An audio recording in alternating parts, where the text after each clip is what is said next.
अरे राम राम राम राम। कितनी जोर की बारिश हो रही है। 2 दिनों से यह बारिश तो रुकने का नाम ही नहीं ले रही है। मुझे लगता है अब जल्दी ही मेरी छत से पानी टपकने लगेगा।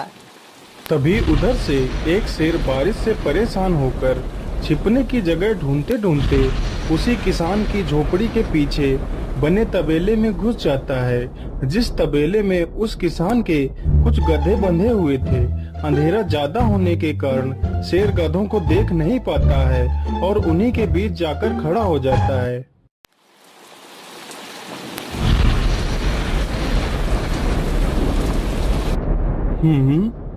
यहाँ से तो किसी मनुष्य की आवाज आ रही है।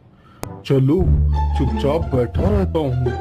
जैसे ही यह आदमी मेरे करीब आएगा मैं इसे खा लूंगा। हाय हाय हाय, यह बारिश कब रुकेगी? ऊपर से यह टपका भी आ गया। अब मैं क्या करूं? इस टपके से कैसे बचूं? इतना तो डर मुझे शेर और बाघ से भी नहीं लगता है जितना डर मुझे इस टपके से लगता है। अरे यह टपका कौन है? मुझे लगता है यह टपका तो मुझसे भी ज्यादा खतरनाक है। तभी तो यह आदमी शेर और बाघ से ज्यादा इस टपके से डर रहा है। चलो जल्दी से मैं यहाँ से निकल लेता हूँ, नहीं तो कहीं टपका ने मुझे देख लिया तो मेरी खैर नहीं। ओहो, अब मैं इस टपका से कैसे बचूं? चलो जल्दी से मैं अपनी मौसी के घर चला जाता हूँ।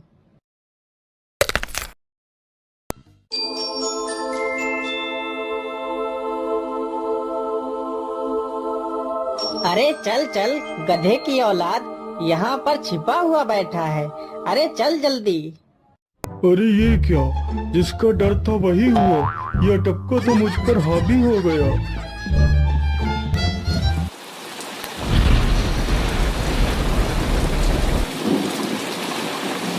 कैसे बचूं?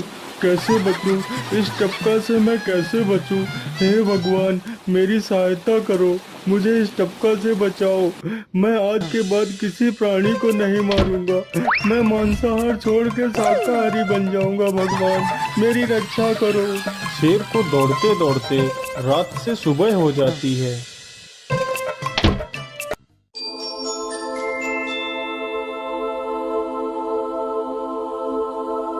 अरे देखो देखो, यह तो शेर की सवारी कर रहा है। अरे हाँ, सच में ये तो शेर की सवारी कर रहा है। इसे तो डर भी नहीं लगता है। अरे उधर तो देखो जरा, यह आदमी कितना बहादुर है। यह आदमी शेर की सवारी कर रहा है। जिस शेर को देखकर हमारी धोती आगे से गीली और पीछे से पीली हो जाती है, यह तो उसकी सवारी कर रहा है। ये गांव के लोग भी ना पागल हो गए हैं जो इस गधे को शेर। अरे बाप रे, यह तो सच में एक शेर है। हे भगवान मेरी रक्षा करो, शेर तो मुझे खा ही जाएगा। राम राम राम राम राम। अब क्या होगा? इस शेर से कैसे बचूं? अरे यह तो एक बरगद का पेड़ है। यही अच्छा मौका है। जल्दी से इस बरगद की जड़ पकड़कर ऊपर चढ़ जाता हूँ।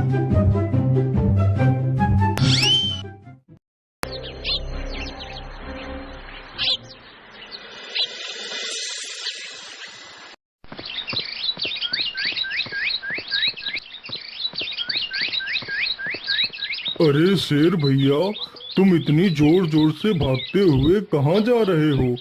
आप तो बहुत डरे हुए लग रहे हो। आप तो जंगल के राजा हो, आपको किसका भय है? टपका, वो टपका मेरी जान के पीछे पड़ा है। अरे शेर भैया, जरा मुझे बताओ वो टपका है कहाँ? अरे भालू भैया, वो टपका मेरी पीठ से उतरकर उस बरगद के पेड़ पर चढ़ गया है। उसने मुझे रात भर खूब दौड़ाया है। वो तो भगवान का शुक्र है कि मैं जिंदा बच गया। चलो शेर भैया, मुझे उस टपके के पास ले चलो, जरा मैं भी तो देखूं आखिर ये टपका है कौन। अरे नहीं भालू भाई, बड़ी मुश्किल से तो मेरी जान बची है।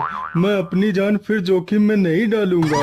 तुम्हें जाना है तो जाओ। अच्छा अच्छा, ठीक है शेर भाई, तुम यहीं रुको। मैं अभी बरगद के पेड़ पर देखकर आता हूँ, आखिर ये टपका है कौन। जाओ जाओ बच्चों, जब वो टपका तुम्हारे ऊपर हावी होगा तो पता चलेगा। अरे कहाँ है यह टपका जिसने राजा जी की हवा टाइट कर दी। चलो इस पेड़ पर चढ़कर देखता हूँ।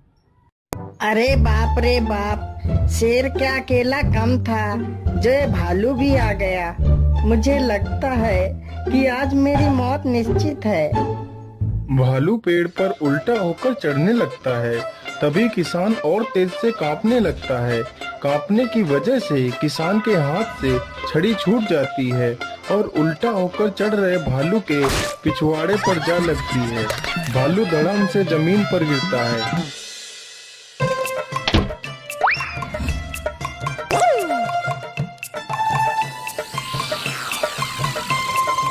मुझे लगता है अब शेर और भालू दोनों भाग गए हैं। चलो अब जल्दी से यहाँ से निकल लेता हूँ। सारे राज्य में यह बात फैल गई कि हरिया किसान बहुत ही बहादुर है और वह शेर की सवारी कर लेता है। धीरे धीरे यह बात राजा तक पहुँच गई।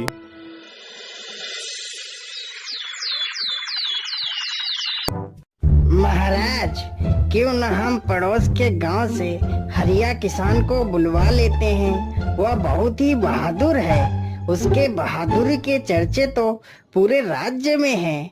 मुझे पूरा विश्वास है वह इस काम को जरूर कर सकता है। वह इस दुष्ट शेर को जरूर पकड़ लेगा। सैनिकों, हरिया किसान को आदर पूर्वक हमारे दरबार में पेश किया जाए। महाराज, आपने हमें याद किया। बताइए क्या बात है। मालिक, हमसे कोई भूल हो गई क्या मालिक? नहीं नहीं हरिया, तुमसे कोई गलती नहीं हुई है। यह कुछ लोग पड़ोस के गांव से आए हैं। इनका कहना है कि इनके गांव में कोई दुष्ट शेर आ गया है जो इनके पशुओं को उठाकर ले जाता है और उन्हें मारकर खा जाता है। हमने तुम्हारी बहादुरी के बहुत सारे किस्से सुने हैं।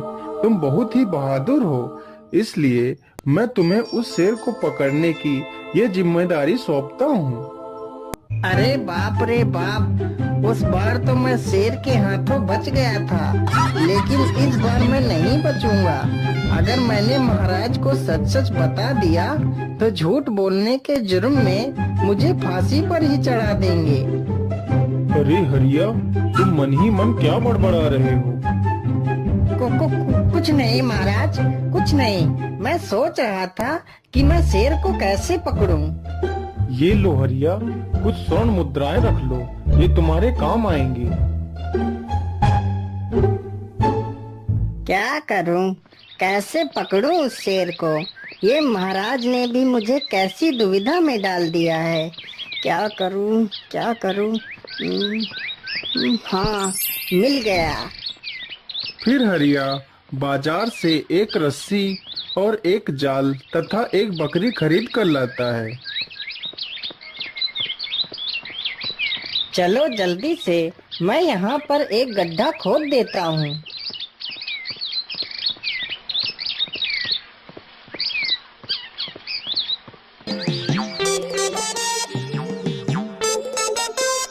गड्ढा तो खोद दिया। चलो अब जल्दी से इस बकरी को रस्सी से बांध देता हूँ। हरिया ने बकरी को रस्सी से बांधकर गड्ढे में खड़ा कर दिया और जाल को लेकर पेड़ की डाल पर बैठ जाता है। थोड़ी ही देर बाद जब बकरी को भूख लगती है तो वह चिल्लाने लगती है। अरे, यह तो बकरी के चिल्लाने की आवाज है, लेकिन यह आवाज आ कहां से रही है? आसपास तो कोई नहीं दिख रहा है। मुझे लगता है यह आवाज उस पेड़ के पास से आ रही है। चलो चलकर देखता हूँ।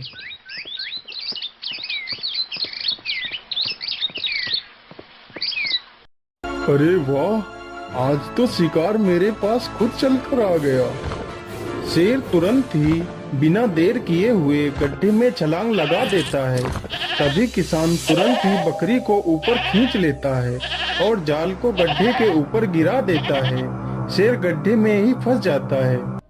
यह देखकर गांव के सभी लोग बहुत ही खुश हो जाते हैं।